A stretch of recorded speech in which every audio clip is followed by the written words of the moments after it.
여러분, 요한복음에는 예수님의 자기 선언이 7번 나옵니다. 헬라어로 에고에미, 즉 나는 무엇이다 라는 그런 형식으로 표현됩니다.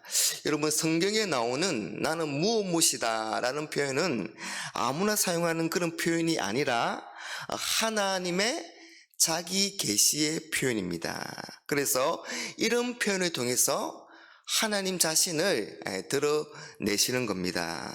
그런데 이런 표현을 예수님이 사용하시는 것은 예수님이 하나님이시다라는 것을 우리에게 보여줍니다.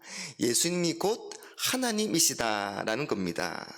예수님이 하나님으로서 나는 무엇이다 라고 말씀하시기 때문에 이 말씀을 우리가 잘 들으면 예수님이 어떤 분이시고 예수님이 어떤 일을 하셨는가를 우리가 잘 알 수 있게 되는 겁니다. 여러분, 우리가 예수님을 믿는다고 할 때 예수님이 어떤 분이시고 어떤 일을 하셨는가를 아는 것은 참 중요합니다.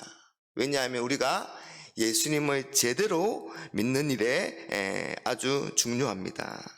오늘 본문에서 예수님은 나는 세상의 빛이다 그렇게 말씀합니다. 12절에 예수께서 또 말씀하여 이르시되 나는 세상의 빛이니.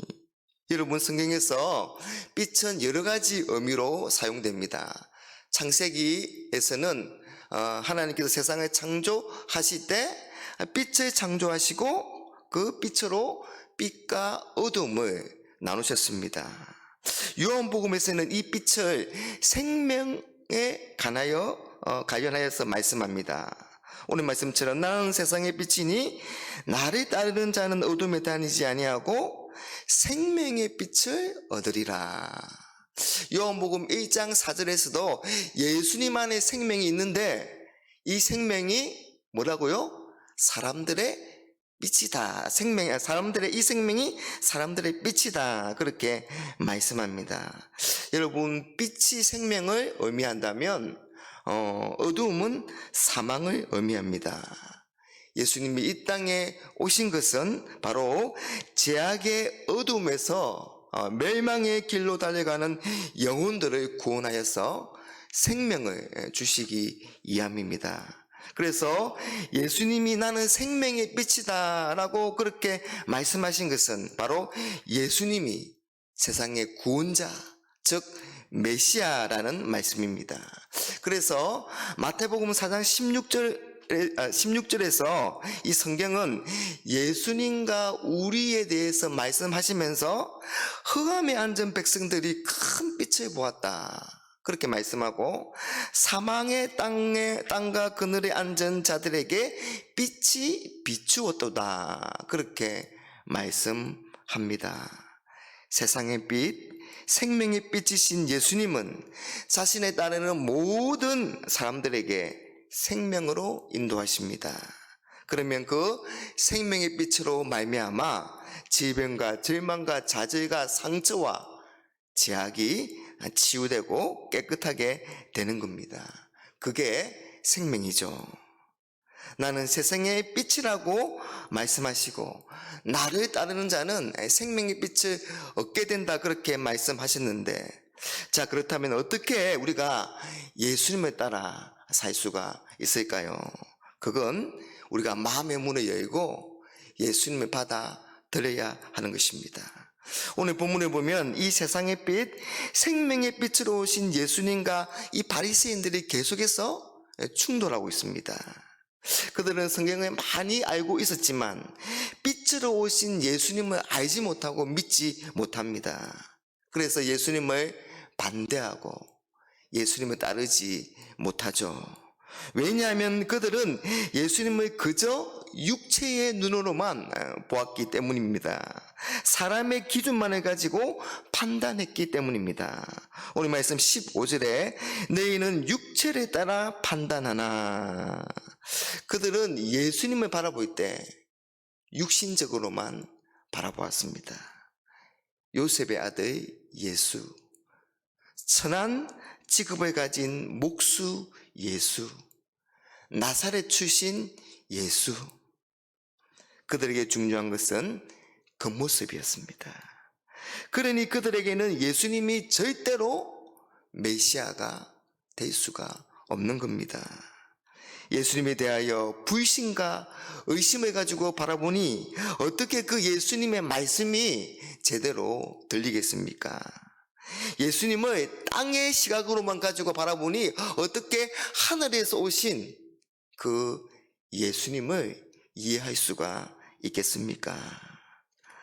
그러니 교만하고 마음이 닫혀져 있는 겁니다. 마음의 문이 도저히 열리지가 않는 겁니다. 14절에 예수께서 대답하여 이르시되 내가 나를 위하여 정언하여도 내 정언이 참되니 나는 내가 어디서 오며 어디로 가는 것을 알거니와 너희는 내가 어디서 오며 어디로 가는지를 알지 못하느니라.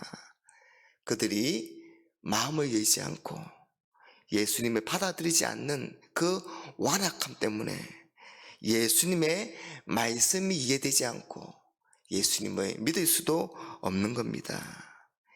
사도 요한의 표현에 의하면 빛이 어두움에 빛이 돼 어두움이 깨닫지 못하더라. 그렇게 말씀합니다. 여러분, 일반적으로 아무리 작은 빛이라도 빛이 오면 어두움이 물러가지 않습니까? 그런데 빛이 왔는데도 여전히 어두움이 물러가지 않고 계속해서 어두움이 존재합니다. 왜냐하면 내가 그 빛을 수용하지 않고 받아들이지 않기 때문입니다. 그러면 아무리 빛이 와도 소용이 없는 것이죠. 창살 너머로 아주 강하고 밝은 그 빛이 비치는데도 내가 커튼을 치고 있으면 그 안은 계속해서 어두울 뿐입니다. 그래서 바리새인들이 실패한 것입니다. 여러분, 예수님을 아는 것이 하나님을 아는 것이고 예수님을 통해서만이 하나님을 볼 수 있고 예수님을 통해서만이 하나님께 갈 수 있다. 그렇게 말씀합니다. 그런데 그런 예수님을 받아들이지 않고 예수님을 믿지 않으니 결과적으로 하나님을 알 수 없는 겁니다. 사랑하는 여러분, 예수님은 세상의 빛으로 생명의 빛으로 이 땅에 오셨습니다. 그래서 예수님을 만나는 자는 자기 영혼의 그 어두움을 발견하고 그 어두움을 스스로 해결할 수 없었던 그 어두움을 예수님을 통해서 벗어버리고 예수님으로부터 참 생명을 얻습니다. 사랑하는 여러분, 예수님의 말씀을 우리의 마음의 문을 열고 받아들여야 합니다. 그러면 예수님을 따라 갈 수 있습니다. 마치 어린아이가 엄마 뒤에 딱 붙어서 엄마만 바라보고 졸졸 따라다니는 것처럼 그렇게 예수님을 따라갈 수가 있습니다. 그래서 예수님의 인도함을 받고 예수님을 통해 주시는 생명을 얻고 더 풍성하게 얻는 저와 여러분들이 되시기를 주님의 이름으로 축복합니다.